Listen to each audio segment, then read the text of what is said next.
Hey, everybody, it's Ryan. Thanks for downloading today's show. And just a reminder, as always, Wake Up War Chant is brought to you by our friends at For the Table, Madison Social, Central and Township in the heart of College Town.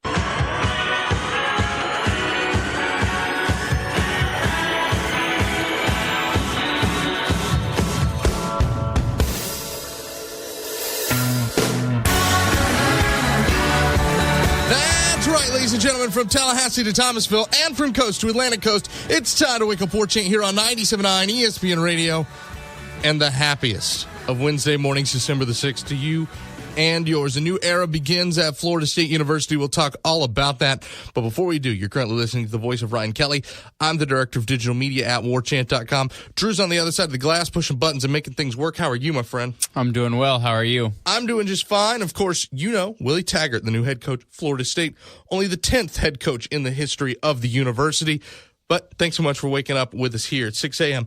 on 97.9 ESPN Radio, TuneIn Radio app, ESPNTallahassee.com, our own WTSM app, podcast, iTunes, Podcast Republic, WarChantRadio.com, YouTube, wherever, however, whenever. We thank you so much for doing that. Radio at WarChant.com is your email address. At Wake Up War Chant's your Twitter account, all to talk back to our show today. And all of that being said, let's get right into this. Willie Taggart, it's over. The discussions are done. Ink is dry, and 11 a.m. today, an introductory press conference at the Champions Club. Drew, I'll let you take it.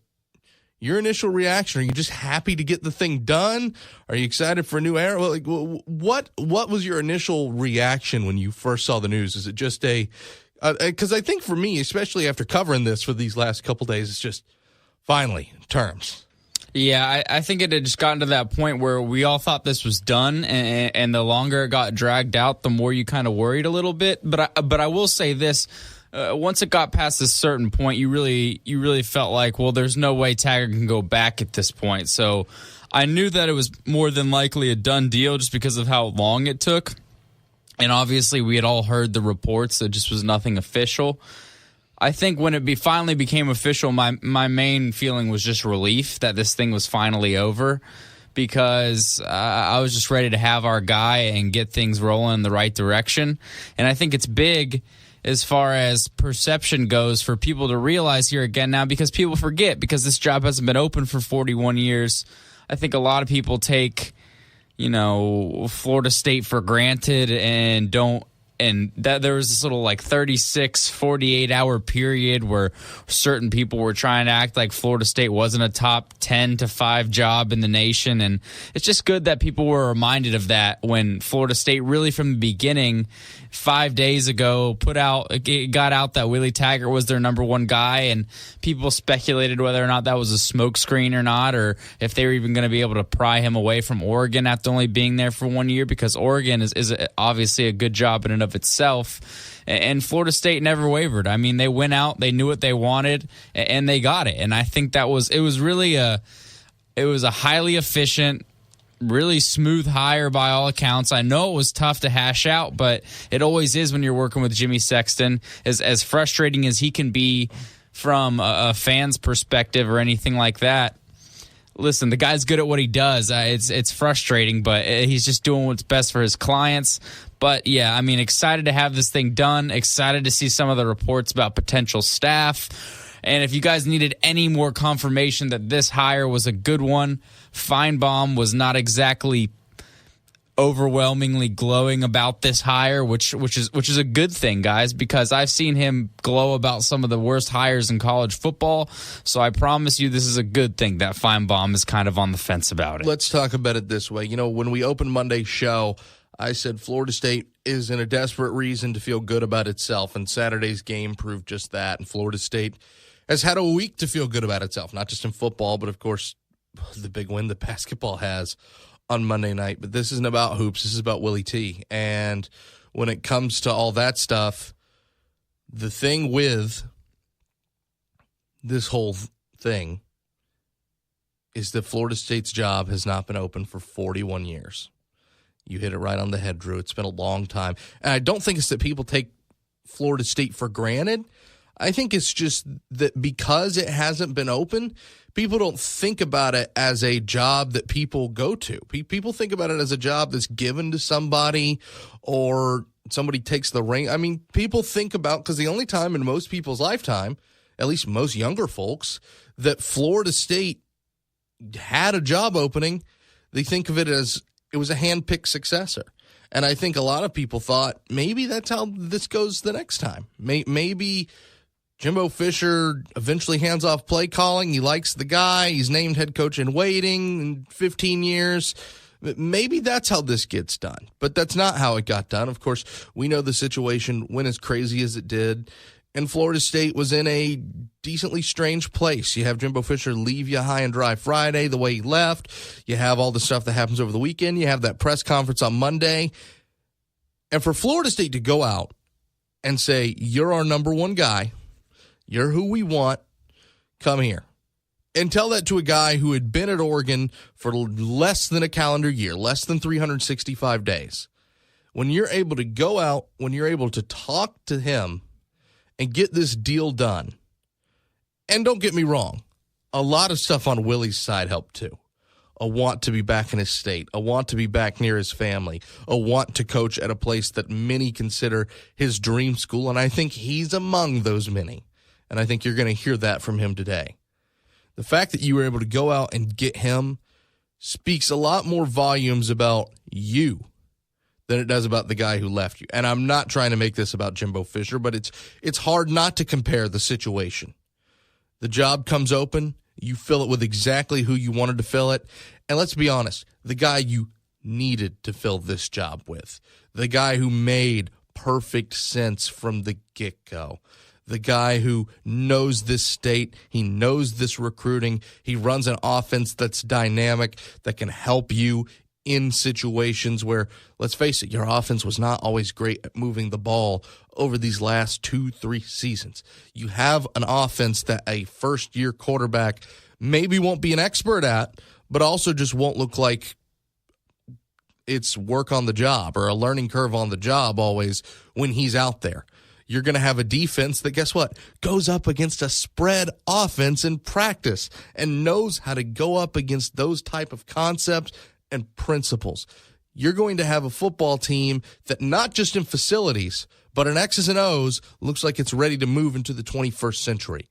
And I think that's a big deal for Florida State, and it answers a lot of problems people have had about this program. It answers the idea that you're going to have a guy who's going to delegate out a few more responsibilities. You're going to have a program that's run just as much by good assistants as it is from a head coach who wants to have his hands into everything. And I got to talk to Gene Williams last night, and you're going to hear that interview in a little bit. And Gene Williams brings up a great point and something that brings a smile to your face, I feel like, if you're a Florida State fan. Willie Taggart wasn't always that way. There are a lot of reports that in South Florida, he was a little bit more of a micromanager and learned and adapted and changed. And as he changed, that program changed. And I'm interested to see a guy who's learned a little at every job he's been, and he's been at 3 jobs rather quickly, and he's turned them all around rather quickly. What does a guy who's changed everywhere he's went, who's picked up something everywhere he's went, that Gulf Coast offense changes a little bit at every stop he makes, what type of changes does he make to his offense? What does he adapt from what Florida State already has skill-wise and what they know scheme-wise? And I'm also anxious to see how he changes as a head coach, what he does as a head coach, now that he's got, and we've talked about this before, a cupboard that's absolutely full. I'm not here to tell you that they're going to win the national title next year. I think it's asinine for anybody to think that.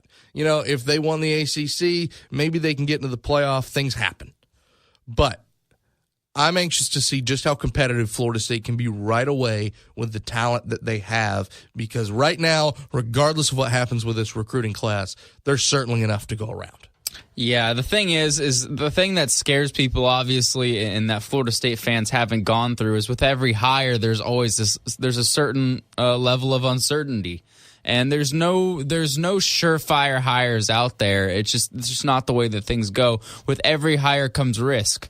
So, yes, Willie Taggart does have some risks to him, but this made far too much sense for Florida State to go after really anyone else in my mind. As I said earlier, unless you were able to go pluck one of those really big established, but even those guys who are established like a James Franklin or Shaw or from Stanford or anybody like that, it doesn't really matter because none of them have the Florida ties that Willie Taggart has. And this, I just think from a guy who gets the culture and understands what it takes to win in Florida and what needs to be done to recruit and get elite talent, because college football is so much about recruiting. And you've seen Florida State kind of underperform the last few years with really good classes.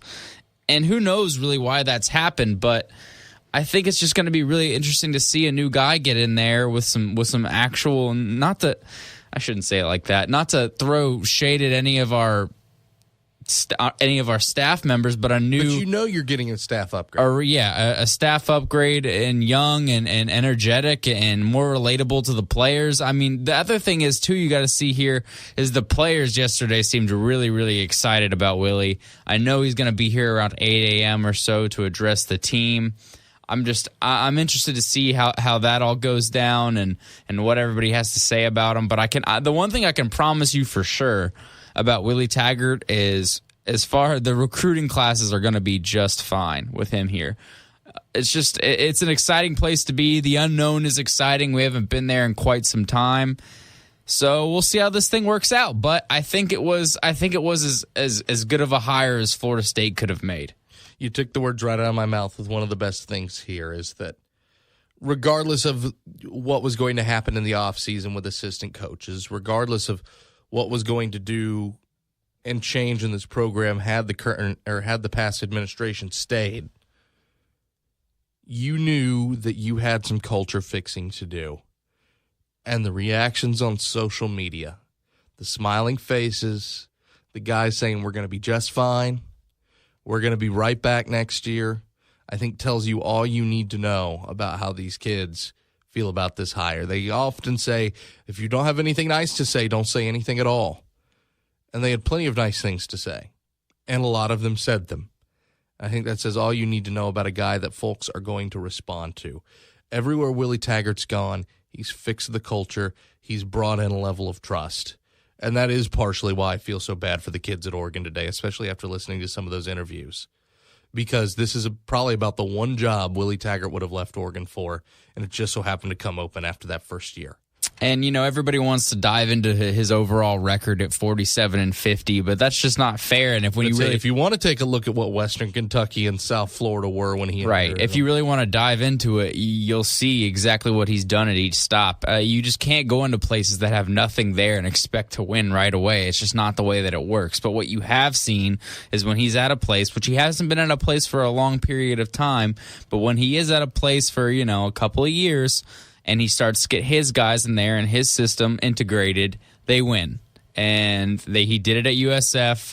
He was doing it at Oregon. It's heavily thought that if Justin Herbert would have stayed healthy this year, that Oregon would have been a 10-win team. That would have been really impressive to go into a place like that and win 10 games right off the bat. And I think that's another reason why Florida State was so attracted to him. That offense is high-powered. He scores a lot of points. And especially when you have the elite talent that Florida State has on defense with hopefully an upgrade at defensive coordinator, I think it's an exciting time. Take a look at fan reaction. Take a look at booster reaction. Take a look at alumni reaction. Take a look at player reaction. It's all positive. And I know often on a day like this, a head coaching search, it is positive when the guy finally gets on campus. But all you have to do is look to Knoxville about a week or two ago, and you'll see not everybody's happy when they get word of their new head coach. That's why it's important that Florida State got guy number one. They got the guy everybody wanted. And now, and I even told Gene this in the interview, you see a lot of Florida State fans who are just ready for this season to be over, who are about to run through a brick wall for spring practice. Everybody wants this. And the thing is, when something gets stale, when a message gets stale, and again, not a shot at Jimbo Fisher. That's just the way football works these days. Your message can get stale because you are going all the time. Every head coach hits those walls. Everybody, period. When you get a chance to hit the reset button, and when you get a chance to hit the reset button with a guy who's very good at getting his message across, with a guy who's very good at making his point clear, good things happen for the Florida State Seminoles. We're going to take a break, and then when we come back, our own Gene Williams and I had a conversation last night about Willie Taggart. Some of that and a little bit more chat from us. It's on the other end. It's Wake Up War Chant, 97.9 ESPN Radio. Of course, brought to you by your friends at For the Table, Madison Social, Central Township, all in the heart of College Town.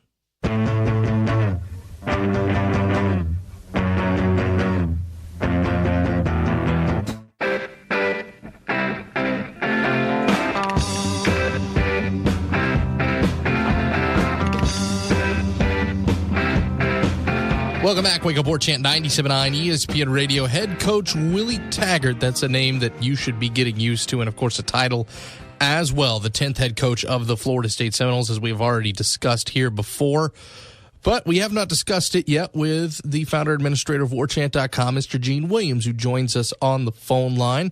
Gene, first of all, good morning. And second of all, man, this moved relatively quickly. I know a lot of Florida State fans maybe wouldn't say that, considering the wait seemed excruciating because Florida State kind of had their guy from the get-go. But just behind the scenes, especially now with hindsight, what can you tell us about how this played out and how this went down? Yeah, that's the thing. And I know we're in the now generation. People don't like to wait, but, look at other searches in this situation. You got to remember just, a week ago from today, Jimbo Fisher was still insisting that he was the head coach, that he hadn't made any decisions. He wasn't saying anything. He wanted to coach the game. So for just 4 days later for this program to turn around and hire the coach it wanted to get, I mean, it's incredibly fast. And I think people lose perspective in the fact that, we're dealing with millions and millions of dollars and life-changing decisions and major implications on universities. So it did go actually relatively fast, in the grand scheme. But, this is one thing. Obviously, they didn't just do it the day Jimbo Fisher resigned. This is one thing you got to give your hats off to Stan Wilcox and President Thrasher. And I know Ed Burr, the board of trustees, was also very heavily involved in this little kind of informal committee. They got on this thing, well over a week ago. They were getting the ball rolling because, they knew, like we knew, that Jimbo Fisher's days were numbered, that he had one foot out the door to Texas A&M. So, they started the ball rolling. They identified Willie Taggart very early as a guy that, was a prime candidate, got some of the initial things going. But, of course, anybody who was on War Chant on Monday followed all the crazy updates we had from the kind of semi-clandestine meeting they had out in Arizona with the Brain Trust and obviously Jimmy Sexton, Willie Taggart's agent, and Taggart and everybody else, and followed along that whole thing. And they, ironed out pretty much all the details at that point. And it was just a matter of time before I think Willie Taggart could tell his team and tell his coaches and everybody else in Oregon what he had done before that finally became public yesterday afternoon. Do you have any real insight on some of the speed bumps that maybe had to be paved out throughout that deal to get it done early yesterday? Well, I think a lot of it was just, when you're negotiating, anybody who's been involved in high-level negotiations, you have. Let's face it, you got John Thrasher on one side who's negotiated billions in dollars in budgets and other things in the legislature before, so he's obviously a high-level negotiator. And then we know Jimmy Sexton is one of the best in the business, and so he's going to ask for the moon, and FSU is going to go on the slide. People get upset. Oh, what, FSU only did this? Well, that's how negotiations work. So a lot of it was just basic negotiations. They kind of knew where they were going to go, but they have to, both try to get the best deal they can for their clients. And I did hear at the end there was some, hesitation maybe on how much that buyout would be. Were, things not to work out, how much FSU would have to pay Willie Taggart. I still don't have specifics, but I think in the last couple of years there was, Florida State I think was trying to get maybe a lower percentage off full value. I don't know whether that played out until we maybe see the contract. We won't know that. Of course, we'll put in a public records request and get that contract shortly to see how that works out. Can you confirm it's under $40 million? Pretty sure it's under 40 million. I don't think we're going to have a Jimbo Fisher type of deal here. So, we will get those parameters. I think it's somewhere around. I think he'll be making around $5 million, give or take, and probably for about 5 years. So I think it's pretty standard. I know they used Scott Frost's deal with Nebraska as kind of a standard, even though that went for 7 years, but relatively comparable. Although the term might be a little bit shorter than Coach Frost was. Oregon's a really good job. Texas A&M's a really good job. Florida State's a really good job. But in terms of Willie Taggart and Florida State, this just made too much sense from both ends. Willie Taggart's a Florida boy. He's always wanted to coach here. From everything you hear, him and his family grew up Florida State fans. This is a chance for him to go back in his backyard where his family is, where he's comfortable recruiting, where, of course, he took South Florida from ruins and turned them back into a respectable Group of Five program. This is also a place where Florida State needed a guy who knew the landscape. They needed a guy who could move quickly to save this recruiting class. They needed a guy who was a little bit more dynamic, and they maybe needed a guy who takes on more of a CEO role than, say, a Jimbo Fisher does. Maybe not so hands-on, maybe not so micromanaging. They wanted a guy who could definitely more oversee a program the size of Florida State, and I certainly think both sides got exactly what they wanted here. One got the job, and the other got the perfect dude that they feel like could leave this program past Jimbo Fisher. I think that's the thing Florida State fans really have to keep in mind here. I mean, we've done it for years. We look at a distance at these other schools who do these coaching searches. Obviously, we've kind of laughed the last couple down at Florida how things have gone. It's an absolute spectacle in Knoxville the way that thing's going. But almost always, 9 times out of 10, these schools do not get the coach they really wanted. They have to settle for somebody. Florida State absolutely did not have to settle here. Like you said, it's a perfect fit. You got a guy who's from Florida, knows the ties. He's young. He's dynamic. He's well respected. And it's interesting about the CEO role. One of the most impressive things I heard in talking to somebody in the coaching community that was familiar with his work at South Florida. Now, people don't remember, as you pointed out several times, Skip Holtz absolutely destroyed that program. And he went in there was nothing there. It was an absolute joke for a program. So he had a lot of work to do. After the first couple of years, there was some talk about maybe running him out and firing Coach Taggart. But, I mean, he did, it kind of got to that point. He turned things around. But one thing I heard was when he initially got there, he really was a little bit too much of a micromanager and wanted to run everything, and it wasn't working. But to his credit, he adapted his style, and he went in and started delegating more to his coaches, letting them do their job, and realized he had to be more of that, like you said, a CEO of the program. And really, as he stepped away and was able to do that, things improved pretty quickly. And as we know, that last year at USF, they go 10-2, and were just outstanding there as well. So I really think I like everything I hear about him. And we also know recruiting is an absolute home run. You do yourself a favor, read the story about Michael Langston the other day about him sending shockwaves. You talk to any high school coach in this state, they will gush about Willie Taggart and the impact he has when he walks into their school or walks onto their practice field. So let's not make this about Jimbo Fisher, but of course Jimbo Fisher leaves the program. There are problems between him and the administration. There's no doubt about that. Of course, the long-standing rumors about how he felt about the higher-ups at FSU and how they felt about him. So, that being said, you go out and you get the first guy you wanted. And not only do you get him rather smoothly. And I think that's two things in order. First of all, I think it's the power of Florida State and that brand. And it's something that we haven't been able to see because, as we've mentioned, Florida State hasn't had a new head coach via a coaching search for 4 decades now. It's been a long time, and obviously it was a little bit different trying to find a head coach to coach a college football program in 1976 than it is in 2017. I think it speaks a lot to that, and I think both John Thrasher and Stan Wilcox get a lot of credit here for identifying their guy, making it work, and really, like you said, especially with Thrasher and his negotiating background, going and talking to one of the biggest wheeler dealers in the game and Jimmy Sexton and making something that worked for everyone. So I think it's the power of the brand, and I think it's also the art of the deal. Yeah, I mean, obviously it helps being Florida State. I mean, you mentioned Oregon and you mentioned Texas A&M, but let's be honest, and I'm not being I went to Florida State. I got a degree from Florida State, but let's face it, Florida State's a much better job. A lot more tradition than either of those schools. They've accomplished a lot more. You're in a recruiting hotbed.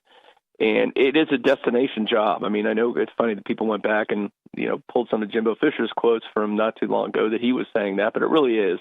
it's kind of situation here. If you see Willie Taggart comes into Florida State and does well, he's going to be here for a long time, because there's not really a whole lot of reason to leave unless, I guess, you're having some problems and you decide to take a $75 million contract maybe. But I mean, this is a guy who grew up in Florida. This is a dream job for him. So if things work out well, you could see him being here for 5, 10, 15 years. You never know. So yeah, it's really a perfect fit, all things considered. You never know how these coaching things can go, because sometimes you think they're a perfect fit and it doesn't. But I don't think Florida State could ask for anything. When we knew Jimbo Fisher was leaving, I don't think there was a better scenario. I mean, I know there was some talk about Bob Stoops was thrown out there, John Franklin, but I just don't think any of those other scenarios are realistic. In terms of realistic scenarios, this is the absolute best Florida State could have done. Yeah, I think this is a guy that especially, brings you a dynamic offense, and we'll talk on that in a second. But first of all, let's talk about recruiting and let's talk about assistant coaches, Gene. We've obviously talked, Florida State's lost a lot of guys over the last couple days, and now they have a recruitnik, in all honesty, that can go out, go into homes, and get things done. Of course, it looks like there might be some issues right now with Jim Leavitt's contract, when he can officially join Florida State, but all indications are that he's going to join. All indications are that Mario Cristobal is going to join. Just what does Florida State get out of these three guys as recruiters? If maybe, just maybe, somebody hasn't been listening to us the last couple days, what do they get out of three dudes who definitely know this state? And also, how much do you think they can turn around this recruiting class after the last week of decommits? Well, a couple things on the coaching things are not quite as cut and dry as we'd hope it'd be. I think everybody kind of just is assuming all the stuff's going to happen right away. And again, it's like with anything else. These are major contracts and stuff needs to get worked out. As of last night, no specific coach has been negotiated. Nobody's been officially hired by Florida State. In fact, we were told by a source of Florida State on Tuesday night that they have not spoken to Taggart about specific hires just yet. So a lot of people are kind of jumping the gun a bit on this. Mario Cristobal has actually been named the interim head coach at Oregon, so I don't know if that – I think he's going to do that, so I don't know if that means he could come on a later date after their bowl game, if he would hang out there. We don't really know in his situation. You hope Jim Leavitt would come in. I've heard a lot of talk about Ron Dugans, and again, does Ron Dugans, maybe – coach through Miami's bowl game? I don't know how that's going to go with him too. So I think we're going to be on assistant coach watch for a long time. But obviously, Coach Taggart's want to get in here soon and start recruiting, because obviously that's hugely important, and that's really, one of his strengths. And then obviously to get some assistance, whether that's keeping some current staff members, like we strongly believe Odo Higgins will remain on staff, and then bring in some other guys to get out there and hit the recruiting trail, because with that, we're 2 weeks away from that early signing period, so there isn't a whole lot of time to get out there and kind of save a class that right now is really struggling to hold the class together. But I think the good news is, though, Gene, and you've already kind of seen Amari Gaynor and a couple of those quote-unquote player recruiters on Twitter already get after it with a couple names that maybe Florida State was out of the mix for at a certain point, including one Justin Fields. Mm-hmm. Yeah, that's kind of a big one. There's one of our stories we had up on War Chant. It's the top 5 guys that Willie Taggart needs to get on the phone immediately. And of course, you've got Justin Fields on there, the 5-star quarterback that's currently committed to Georgia. We've heard rumblings before that there's a decent chance he might make a visit to Florida State if Willie Taggart were here. And I can guarantee you, Coach Taggart's going to be all over Justin Fields. So Georgia's probably getting a little nervous right now about him. And obviously some other recruits, Warren Thompson, who I absolutely loved. He was at Florida State's football camp. Guy grew up at Florida State. This is how good a recruiter Willie Taggart is. A guy who's in Florida, grew up a Florida State fan, and then he committed to Oregon. And so I got a feeling now that he probably will change his commitment to Florida State. I got to see him at FSU's camp over the summer. I was really impressed by this kid. Kind of reminds me of Auden Tate, but maybe even a little bit more wiggle, maybe even a little quicker. So, he's going to be a great addition if they're able to add him. Patrick Surtain, we had a story up on him the other day, 5-star cornerback, the top cornerback in the country from down at American Heritage. And he's still kind of left the ball a little bit open for Florida State now that Willie Taggart is here. I think he'll be on him as well. So there's definitely, you're down to 11 commitments, so you got room for, there are probably another dozen recruits in this class now that it's whittled down a lot. So a lot of work in store for Coach Taggart. And I think that is the good news for him, is that even if there is a lot of work to be done, it also allows a lot of space for you to get your guys and the folks that you think fit your schemes, your culture, and what you're trying to do. So it's a daunting task, but at the same time, there's a little bit of you, and I'm sure especially the person who wants to answer the call, and Willie Taggart, a competitor like anybody at this level, would like to see a commitment like that and be able to have to go out and get their own guys and not just preserve a class that's already there. Gene, I don't want to talk a ton about defensive schemes yet because, as you said, we don't officially know who the guy is. There's still a lot of speculation. It's Jim Leavitt. But offensively, Willie Taggart has run the Gulf Coast offense for a little while now, and everywhere he's gone, he's taken a little piece of the previous schemes and what those players are comfortable with, and he's added those wrinkles. It's spread concepts, most certainly, but it's also a team that likes to run first. That's something that Willie Taggart's always liked to do, and I think if you're Florida State and if you're a Seminole fan, you're highly happy about that, especially considering how many running backs you have in the stable right now. That's going to be one thing that's so interesting to me, because from the time I stepped foot on Florida State's campus in the mid-'80s as a young freshman here going to school with Bobby Bowden, for the most part, it's always been a pro-style type offense, and it's going to be a little different thing, more like you said, the spread concepts. Obviously, we're going to see that high tempo that everybody's complained so much about with the plodding nature that Jimbo Fisher had. We're definitely going to see that's going to change dramatically. That's another thing you pointed out, that's a change, I think. That one thing Coach Taggart does well, while he has his basic things he likes to do offensively, he does a good job, I think, of tailoring his offense around the quarterback, depending on who that is. And now it's going to change. Obviously, what he can do with Quentin Flowers may not be the same thing he can do, whether it's DeAndre Francois or James Blackman. But I think he will be able to adjust that offense accordingly to fit to their strengths. And I think the days will be gone where we have the complicated Jimbo Fisher offense where you never see a true freshman wide receiver hit the field. So it's going to be a fun transition to watch this, and for him to get in there, it's going to be a great spring practice, because we hope, from what we've seen, at least what he's done so far, he's much more open in terms of the media, so we should have more access to practices, and it's going to be a delight seeing these guys learn this new offense and how they adjust and how they play. So it's going to be really exciting times, I think, for the fans and for everyone alike that follows Florida State. I think you hit it right there on the head, Gene. It's exciting times. A lot of people are just ready to have this. It's funny. I saw on Twitter a couple reactions that said, a month ago, all I wanted was for football season to be over, and now all I want is football season.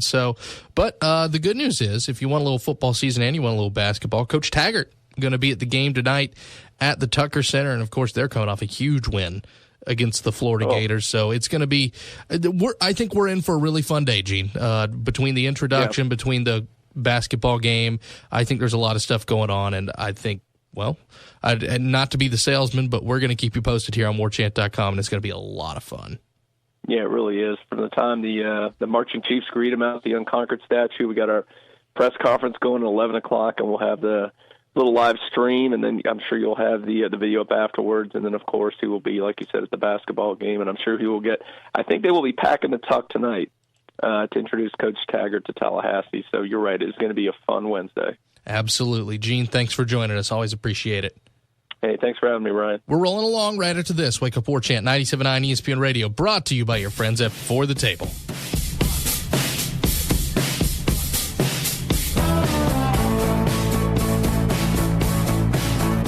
Darn pop-ups and video ads. Are you wasting your time again on clickbait FSU updates that are bloated down with ads? Yeah. And after crashing my computer, the information isn't even up to date. You're on warchant.com.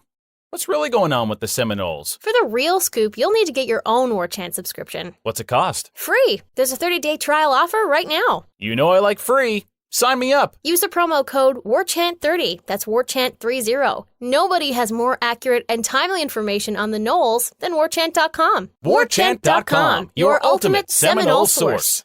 Wow!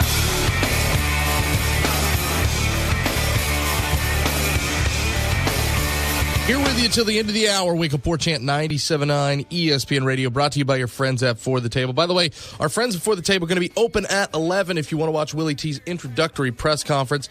And with every purchase, why don't you try some free BLT dip? Yeah, how about that? Make sure you're headed on over there to Madso for that. And, of course, the rest of the day, if you're looking for a celebratory beverage, it's the best happy hour in town at all three of those places, Madison Social, Central, and Township. 3 different experiences. One great price. One great deal. 4 to 7. All there in the heart of College Town in the shadow of Doak Campbell Stadium. And this morning in Midtown at the Sodo Baking Company. You know, Gene and I hit on something at the end of that interview that I think is so important, especially when you realize, once again, football's not the end of the world. We're all talking about dudes playing a kid's game to an extent. It's going to be so much fun for Florida State football to be fun again. It's going to be so much fun to have a more watchable product, to have a product with which I would imagine is going to have less drama, and a product that people are just ready to consume and crave. It's amazing to me that Florida State, despite going to 2 New Year's Six Bowls over the last 3 years, of course only going to the Independence Bowl this year, but despite the win column still being there, how the buzz has kind of left Florida State football for the last couple years. Even the hype going into this season wasn't quite the hype that maybe a usual Florida State might make the playoff buzz felt around here. Listen, the Alabama game aside, after the Alabama game, people went to the Francois injury. The buzz got lost really, really quick. It did. And you can give me that face all you want, Drew. You said coming into the year. So coming into the year, I don't know, there was more hype surrounding a Florida State team outside of when we won a national title. But 2012 had a lot of hype. Even 2011. I mean, and I think most people knew they weren't a team that was going to finish in the top 5, but there was a lot of hype around that team too. But would you agree with me there, Drew, that I think people are just ready for this to be fun again? I mean, I think people are ready for it to be modernized. I think it's something you haven't seen at Florida State. You're going to be running this up-tempo, different-looking offense. I think there's a lot of aspects of the way that Jimbo Fisher called plays and went about business that people were tired of. I know people are frustrated with elite talent coming in time and time again and somehow not seeing the field until midway through their sophomore year because Jimbo said they just weren't ready. Or when you have a guy like DJ Matthews, who's a dynamic punt returner, but you basically just throw that position in the trash for 6, 7, 8 games this season just because God only knows why. I don't know. Running this slow-tempoed, boring, old, not with the times offense, I think a lot of people are tired of that. I think it's just going to be interesting to see what Taggart can do with all the elite talent he has here. It's not talent he's ever had before. It's going to be easier for him to recruit, as good of a recruiter as he is. It's going to be easier to recruit when walking into houses with the Florida State logo on. A lot of that does recruiting for itself, believe it or not. But again, I have no doubts with him in that department. But I think, as crazy as it sounds, and I know I said it a little bit earlier in the week, I really do think at the end of the day, this could be something that Florida State looks back on as, something that was a blessing in disguise. I think their wallets already have. And sure. And maybe so. But again, not to make this too much about Jimbo Fisher, I really hope that all of you guys have seen the posts on Twitter from certain message boards about Coach Fisher and how a lot of their fans were intrigued by his first encounter with their dog, their dog mascot. Reveille, the collie. Correct. That really tells you just about all you really need to know about Texas A&M fans. I'm not gonna read you the actual message board post. I will read you this tweet though, just to give you guys some perspective. And again, not to make this too much about Jimbo Fisher, but you guys will all get a good laugh out of this. For Aggies only, of course. Twitter can't understand. Laugh all you want, but dogs can read people, and the photo says so much. Jimbo is ecstatic and at ease, leaning into Reveille, or however you say its name, with open stance. Reveille, upright, mouth closed, yielding to the alpha, seated and calm. Hashtag here come the Aggies. And it's just Jimbo. That dog, by the way, has the look. I'm looking at that picture right now. That dog has the look that Jimbo had over the weekend when that girl asked him to sway with her and do the saw him off. I don't care what Jimbo says. I see the pain in the man's eyes. All right. It's one of those things at that moment he knew he made the bad decision. It's just imagining you say that till they write the checks. I don't care how much you love a place or how much you wanted a place. I'm sure he's excited about the checks, but I imagine Jimbo Fisher doing all these corny, weird traditions that are at Texas A&M, whatever they are. I don't even know because I don't really follow Texas A&M because for the most part on a national scheme, they're irrelevant. So imagining him doing that time and time again is something that's going to be pretty funny. Back to the topic at hand, I'm super excited for this, not just as an alumnus, not just as someone whose diploma hangs on a wall, but as a media member, because I'm excited for what we get to give you now. I'm excited for some of these access changes. I'm excited for being able to speak to coordinators and being able to speak to other people in the program. I'm excited to give you more coverage of the school that you love and the team that you love and the place that you always crave for more information out of. Listen, I'm not telling you that we're going to have open practices and we're going to have open locker rooms and we're going to talk to every player we want and you guys are going to be able to submit Twitter questions during a press conference. Like, that's probably not going to happen. But what is going to happen, I think, is a lot more transparency. I think is a much better relationship with the press. And I know a lot of people might roll their eyes at that. I'm kind of selfishly talking, and don't get me wrong, I kind of selfishly am. But the idea that there's going to be more communication between you and the program that you want more info on is nothing but a good thing. Sure, and that is good, and I do agree with you, but we've all seen what a guy who's too nice can do in certain situations. Oh, absolutely. For example, Gus Bradley in Jacksonville. However, by no means do I think Willie Taggart is of that cloth. Yeah, and don't Gus worry had to about follow that. universal rules about access in the NFL. So, that being said, I don't think Willie's too nice. I also don't think he's too strict. I think things will be more laid back. I think the team will have some more swagger to it so that you're used to seeing maybe of old Noles teams. I mean, look at how loose the team looked just on Saturday with just Odell out there and not Jimbo. I mean, it was a night and day difference, if you ask me. Drew, this is going to be a fun one. Tomorrow's going to be a fun one. Friday's going to be a fun one. Listen, we have a basketball game to talk about tomorrow. We have a Willie T intro to talk about tomorrow. We have a Willie T intro at a basketball game to talk about tomorrow. And we're going to do it all with you. Same bad time, same bad channel. Drew, my thanks to you, my friend. Thank you. Thanks to you guys for listening. Golic and Wingos got it right today. They're up next on 97.9 ESPN Radio.